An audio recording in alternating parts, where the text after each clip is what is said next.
Welcome viewers, অভিনন্দন। আমার গল্পের চ্যানেল গল্পের ভুবনে রইল আপনাদের সাগর আমন্ত্রণ। কেমন আছেন আপনারা সবাই? আশা করছি ভালো আছেন। আমি নিয়ে এসেছি আপনাদের জন্য একটি মিষ্টি প্রেমের গল্প। অযথা সময় নষ্ট না করে মূল গল্পে ফেরা যাক। প্লিজ কন্টিনিউ এ স্টোরি, গোপন অনুভূতি। Let's start.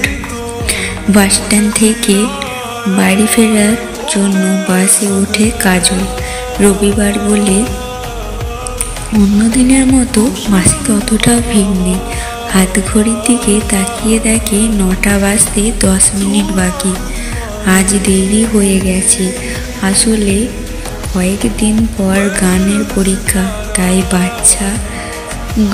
বাচ্চাগুলোকে ভালো করে বুঝিয়ে দিতে হচ্ছে। বিশেষ করে এই রবিবার দিনটা একসঙ্গে চারটে বাড়ি বিশেষ করে এই রবিবার দিনটা একসঙ্গে 4টে বাড়ি গানের টিউশনি থাকে। কাজল একা বসে থাকতে ভালো লাগছিল না।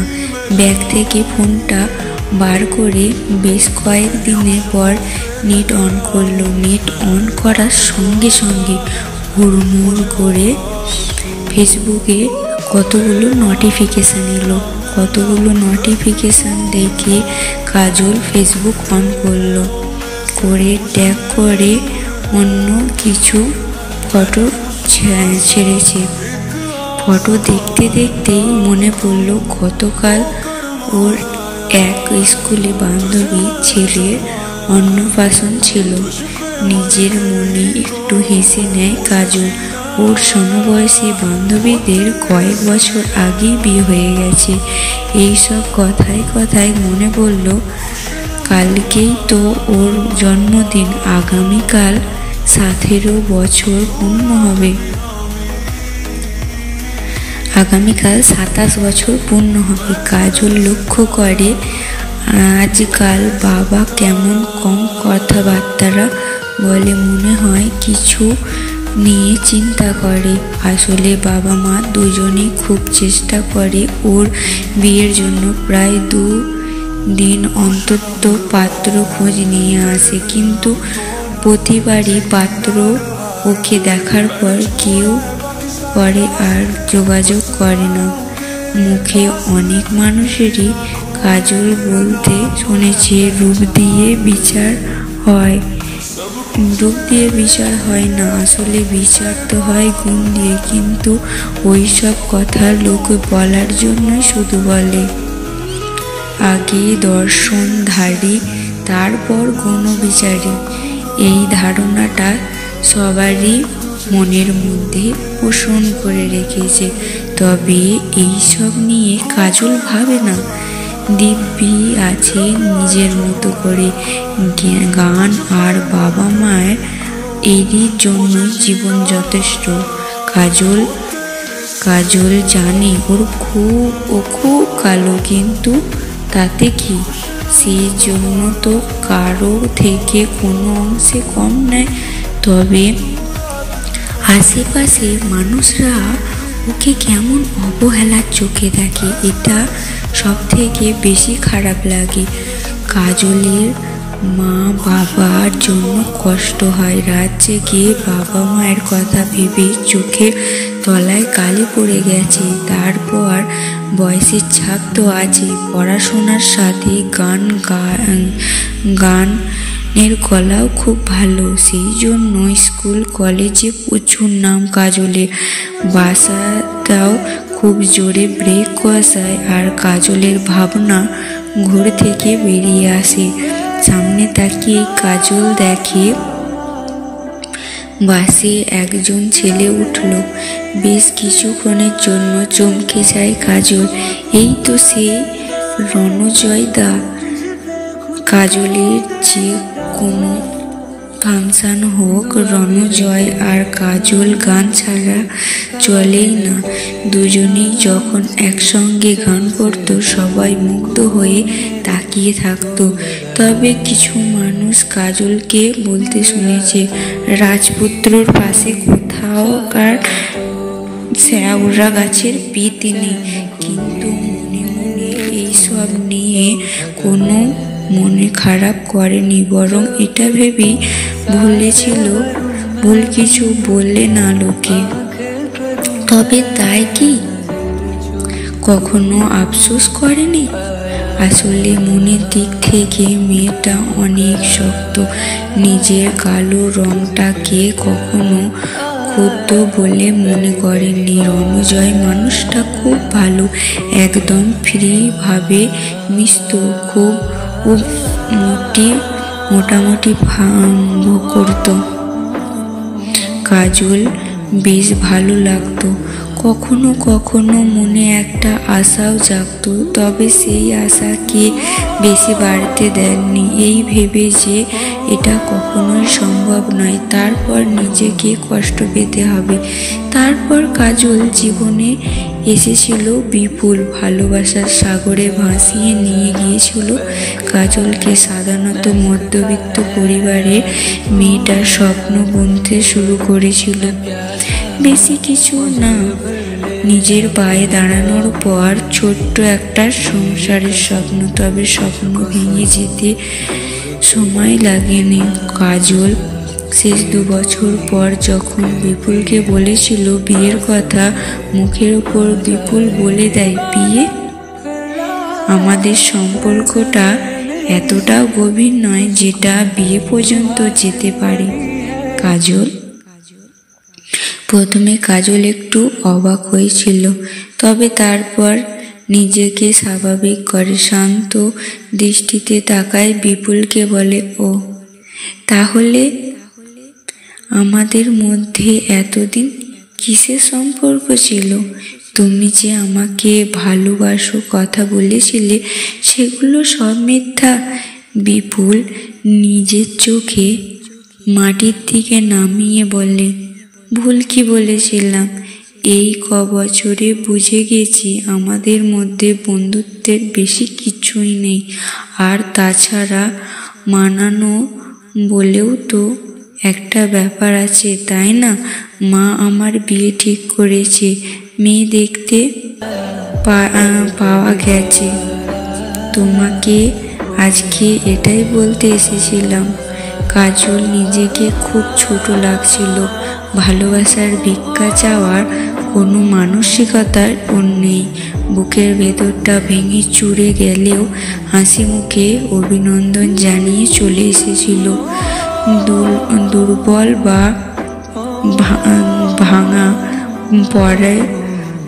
ভেঙে পড়ে মেয়ে কাজল নয়। মনের গভীর কথাও, ভালোবাসা না পাওয়ার কষ্টটাও রয়ে গিয়েছিল। তবে বাবা মায়ের মুখের দিকে চেয়ে কিছুদিন পর নিজেকে শক্ত করে নেয়। তারপর তো অনেক বছর কেটে গেছে যখন বিপুলের সঙ্গে কোনো যোগাযোগই রাখেননি, রাখতেও চায় না। মনে মনে ধরেই নিয়েছে গল্পের উপন্যাসে স্বপ্ন দেখা রাজকুমারের মতো কেউ ওর জীবনে আসবে না। এই বাস্তবতাটাকে মেনে নিয়েই নিজেকে খুব ভালোবাসে আর নিজের গানকে নিয়ে কিছু করতে চায়। যাই হোক, রণজয় বাসে উঠে এদিক ওদিক তাকিয়ে কাজলকে দেখতে পেল। একগাল হাসি মুখ নিয়ে এগিয়ে এসে কাজলের পাশে বসল। কাজল মিষ্টি হেসে দিয়ে হালকা গলায় বলল, কেমন আছো রণজয় দা? বেশ অনেকদিন পরে দেখা হলো। এখন কি করছো? ও দাঁড়া, এত বসনো? সব মিলিয়ে ভালোই আছি। কি আর করবো বল, গান ফাংশন করেই বেড়াচ্ছি। আর তুই কেমন আছিস? আমিও ভালো আছি। হ্যাঁ, গতবার পুজোর সময় তুমি এসেছিলে তো আমাদের পাড়াতে, দেখলাম। সে কি, তোকে তো আমি দেখিনি, কোথায় ছিলিস? সামনে আসিসনি কেন? ও বাবা, তোমার সব ফ্যানরা তোমাকে ঘিরেছিল, তার মাঝে আমি গেলে চিনতে পারছিলে না? বকিস না, তোকে চিনতে পারবো না? কাজল আমাদের গানের জুটি ঘুমাচ্ছিল। কি সুন্দর তোর গানের গলা, কিন্তু তোকে তো কোথাও দেখি না। না মানে এখন যেসব শিল্পী গান করে তাদের তুলনায় তুই যথেষ্ট ভালো। হাহা হা, আমাকে আবার কে গানের জন্য অফার করবে? 2-4টে টিউশন করি, ভালোই চলছে। কি এত ভালো গানের গলা, কে তুই শুধু টিউশনই করে মধ্যে আবদ্ধ করে রেখেছিস? ওসব ছাড়ো তো, আমার কথা বাদ দাও, তোমার কথা বলো। বিয়ে করেছো? বাদ দেবো কেন?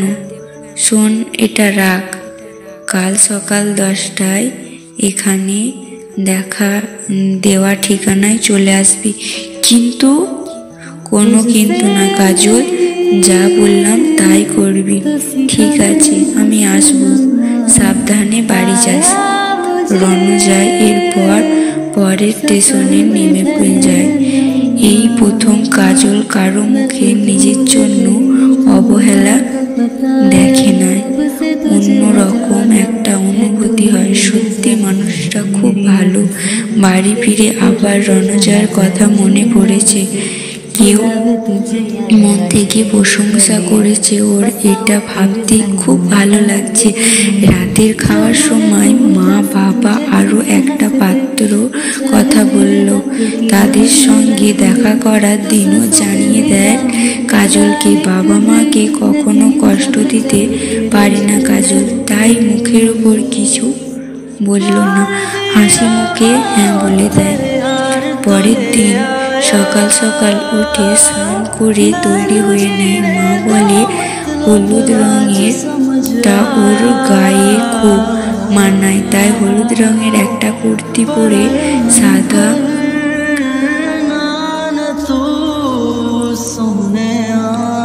সাদা পাটিওয়ালিটা আর সাদা ওড়না গায়ে জড়িয়ে নেয়। তখন অনু পায়েসের বাটি হাতে ঘরে এসে কাজলের মা বলেন, কি সুন্দর লাগছে তোকে, এই পায়েসটুকু খেয়ে নে কাজু। মা তুমি পারো বটে, বুড়ি বয়সে আবার জন্মদিন, কি যে বলিস না। বাবা মার কাছে সন্তানরা কখনোই বড় হয় না। কাজল প্রাণ ভরে পায়েস খেয়ে মায়ের পায়ে হাত দিয়ে প্রণাম করে। তারপর ঘরে এসে বাবাকে প্রণাম করে। আজকে অবশ্য ওর বাবা একটু মুখে হাসি এনে ওকে বুকের মাঝে জড়িয়ে ধরেন। এইটুকু তো কাজলের মনকে খুশিতে ভরিয়ে দেয়। বাবা মাকে বলে বাড়ি থেকে বেরিয়ে পড়ে। দুটো বাড়ির টিউশনি করে রণজয়ে দেওয়া ঠিকানায় পৌঁছে যায়। তবে ভিতরে যাবে কি না বুঝতে পারে না, তাই বাইরে দাঁড়িয়ে অপেক্ষা করছিল। কিছুক্ষণ পর এটা ওটা থেকে রণজয় নেমে আসে। রণজয়কে দেখে যেন কাজলের বুকে বলে আসে। তারপর রণজয় নিচে ওকে সঙ্গে করে ভিতরে নিয়ে আসে। কাজল ভিতরে গিয়ে দেখে একজন ভদ্রলোক সোফার ওপর বসে আছেন। রণজয় কাজলকে বলে, উনি হলেন প্রকাশ বাবু, আমি ওনার হয়েই বিভিন্ন ফাংশনে গান করি। আর প্রকাশ দা, এ হলো কাজল, দারুণ গানের গলা, শুনলে বুঝতে পারবেন। তাহলে একটা গান শোনাও দেখি, যদি ভালো লাগে সামনের প্রোগ্রামে তোমাকে রণজয়ের সঙ্গে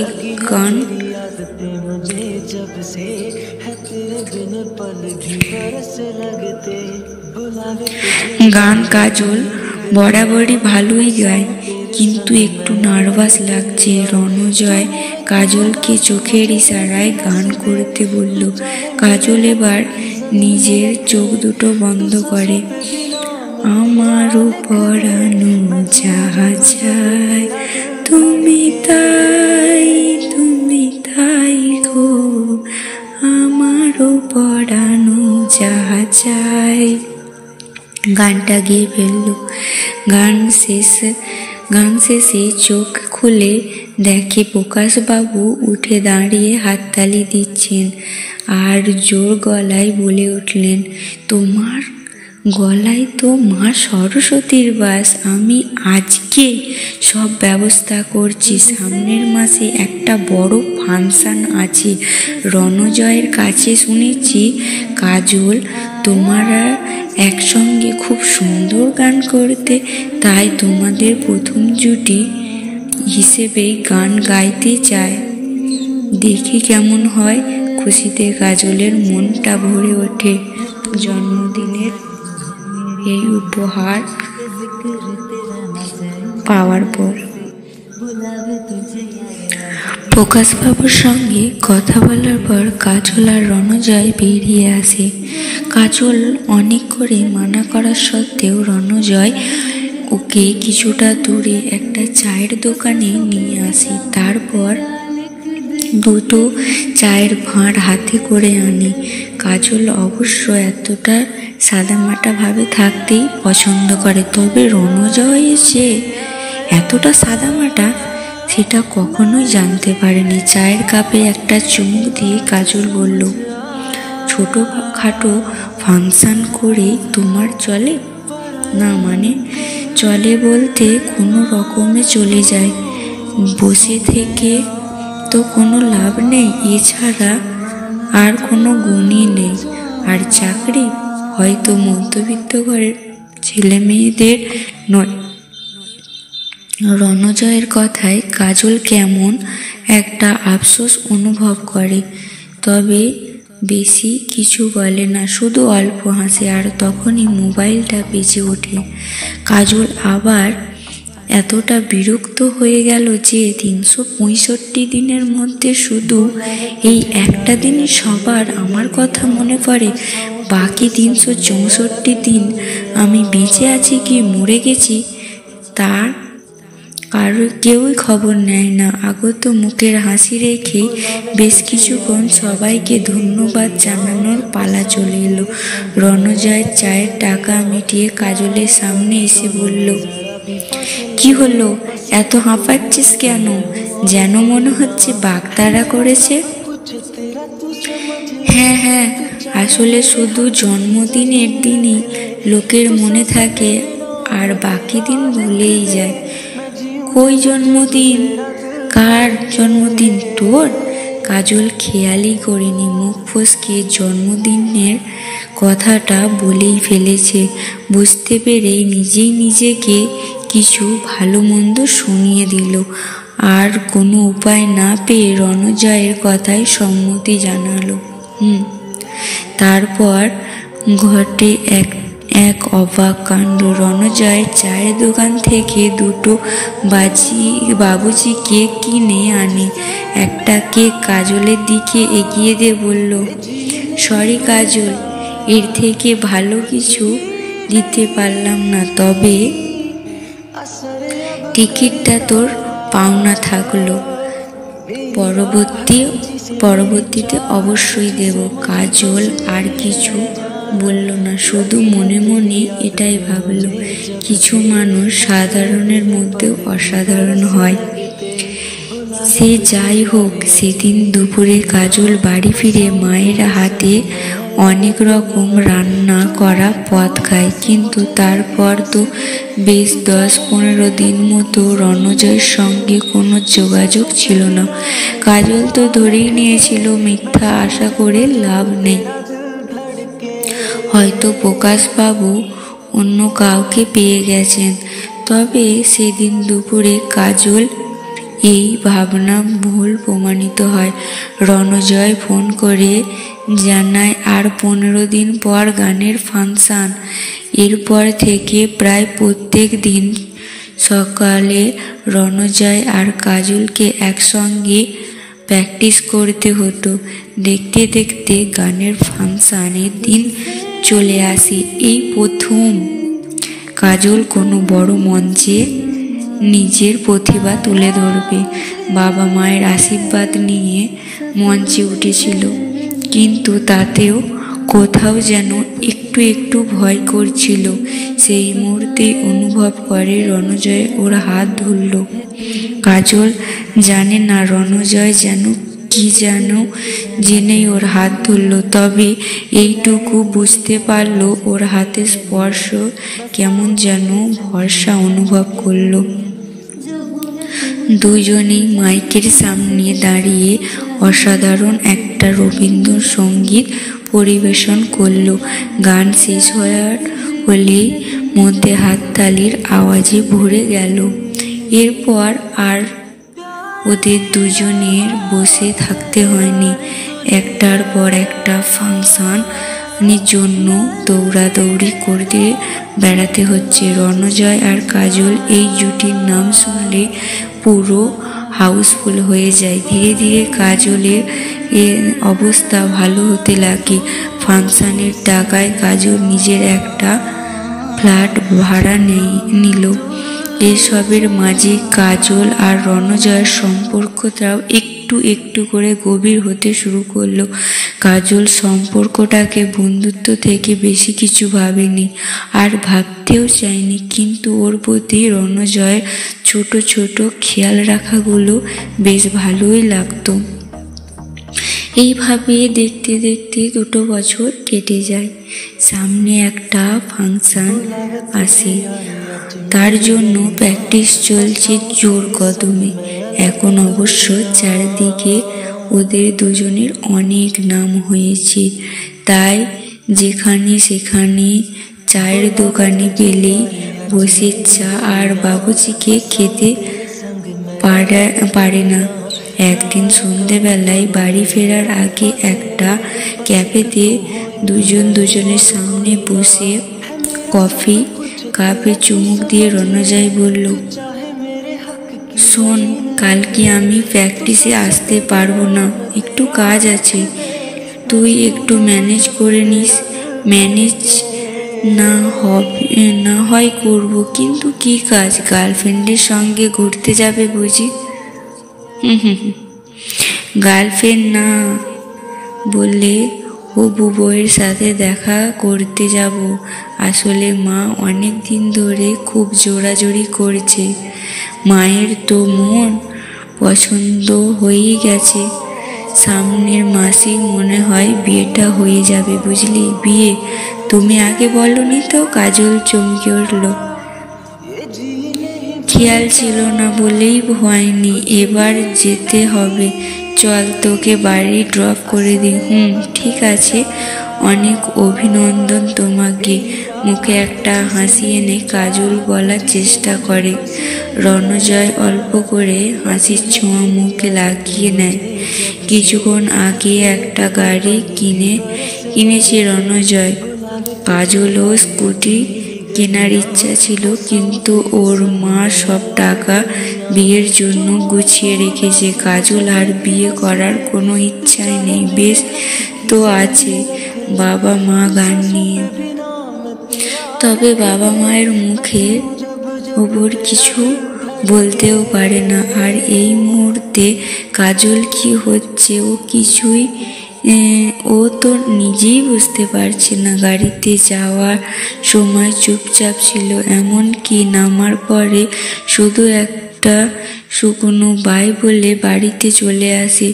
সেদিন রাতে কাজল কারো সাথে কথা বলেনি, শুধু ব্যালকনিতে চেয়ারে শান্তভাবে বসেছিল। মনের মধ্যে যেন একরাশ অভিমান ভিড় করে আসছে। পরের দিন সকালে প্রকাশবাবু হঠাৎ ফোন করে জানান দেয় যে গান প্র্যাকটিসে আসতে না আসতে। ফোন রেখে কাজল মনেই ভাবল, হয় মন খারাপের মাঝে একটু একা থাকতে পারবে। হ্যাঁ, মন খারাপ, কিন্তু কেন মন খারাপ কাজল বুঝতে পারছে না। হয়তো না বোঝার ভান করছে। দুপুর অবধি চুপচাপ একা ঘরে বসেছিল। খাওয়ার সময় শুধু মা বাবাকে শুনতে না দেওয়ার জন্য কোনো রকমে খেয়ে নেয়। বিকাল দিকে মা ঘরে এসে জানায় কাজলকে আজ মাসির বাড়ি থেকে লোকজন আসবে। কাজল শুধু মাথা নেড়ে আর কিছু বলল না। সন্ধ্যা হয়ে আসলে চোখ মুখ ধুয়ে নেয়, তারপর আলমারি থেকে একটা সাদামাটা হলুদ রঙের কুর্তি পরে সঙ্গে পাটিয়ালি পরে, চুলে একটা ক্লিপ লাগিয়ে দেয় আর কানে দুটো ছোট ছোট ঝুমকো পরে। বেশ মিষ্টি দেখাচ্ছে, তবে মুখ দেখে মনে হচ্ছে মনের ভেতরে তোলপাড় হচ্ছে। কিছুক্ষণ পর গাড়ির আওয়াজ পেতেই বুঝতে পারে মাসিরা চলে এসেছে। মনে যতই খারাপ থাক, হাসি মুখে বাইরে বেরিয়ে আসে। বাইরে এসে ঘটে এক কাণ্ড। দেখে রণজয় ওর মাকে সঙ্গে নিয়ে সোফার উপর বসে আছে। কাজল একটু ঘাবড়ে যায়।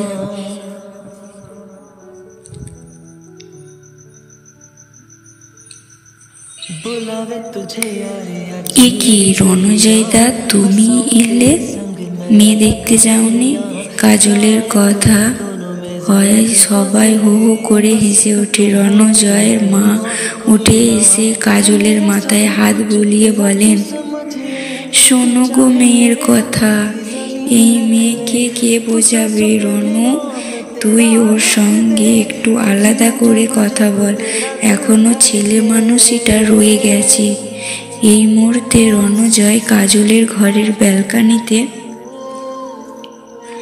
ব্যালকানিতে দাঁড়িয়ে আছে। কাজল একটু দূরে, মুখটা কেমন ভার করে দাঁড়িয়ে আছে। এবার ধীরে ধীরে রণজয় একটু এগিয়ে এসে কাজলের হাতের উপর হাত রেখে বলল, কি রে, মন খারাপ? চোখ মুখ দেখে মনে হচ্ছে খুব কাঁদছিলিস। তোর এতটা কষ্ট হবে আমি ভাবিনি। আমি কেন কাঁদতে যাব? আমি রণজয় কাজলের ঠোঁটে আঙুল দিয়ে ওকে চুপ একদম করিয়ে দেয়। তারপর নিজের হাতে কাজলের থুতনিতে ধরে মুখটা তুলে ধরে। কাজল তো মুগ্ধ দৃষ্টিতে তাকিয়ে আছে, শুধু চোখ দুটো ছলছল করছে। রণজয় ভুরু উঁচিয়ে বলে, তুই যে আমাকে মনে মনে এতটা আপন করে নিয়েছিস, জানতাম না তো। আমি তো ভেবেছিলাম তুই হয়তো না করে দিবি। কাজল কিছু বলতেই পারে না। সব কিছু ভুলে রণজয়ের বুকে আলতো করে মাথা রাখে। রণজয় কাজলের মাথায় হাত বুলিয়ে দেয়। কাজল এবার অভিমান সুরে বলল, আমি বা কি করে জানবো তুমি আমাকে নিয়ে এসব ভাবো? আমি তো ভেবেছিলাম আমরা শুধুই বন্ধু। পাগলি একটা, কয়েকটা বছর ধরে তোকে নিয়ে তো এত স্বপ্ন দেখলাম। জানিস কাজু, কখনো কিভাবে তোকে ভালোবেসে ফেলেছি আমি নিজেই জানি না। তবে মনের কথা বুঝতে না পারলেও কালকে সন্ধে যখন ক্যাফেতে মেয়ে দেখতে যাওয়ার কথা বললাম, মুখটা দেখেই বুঝেছিলাম খুব কষ্ট পেয়েছিস। রাতে অনেকবার মনে হয়েছিল ফোন করে তোকে জানিয়ে দিই, কিন্তু ভাবলাম না, থাক, তুই একটু সারপ্রাইজ দি। একটা প্রশ্ন করি? জানি প্রশ্নটা হয়তো শুনতে কেমন লাগবে, তাও বলছি, সত্যি আমাকে নিয়ে স্বপ্ন দেখা যায়? কেন যাবে না? লোকের মুখে নিজের সাধারণ শুনতে শুনতে ভুলে গেছি।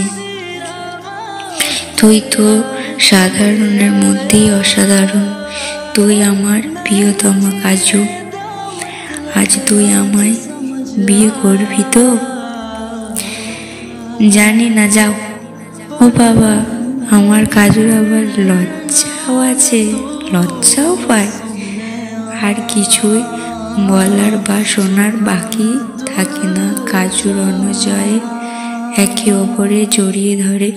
দুজনের মাঝে এখন শুধু নীরবতা বিরাজ করে।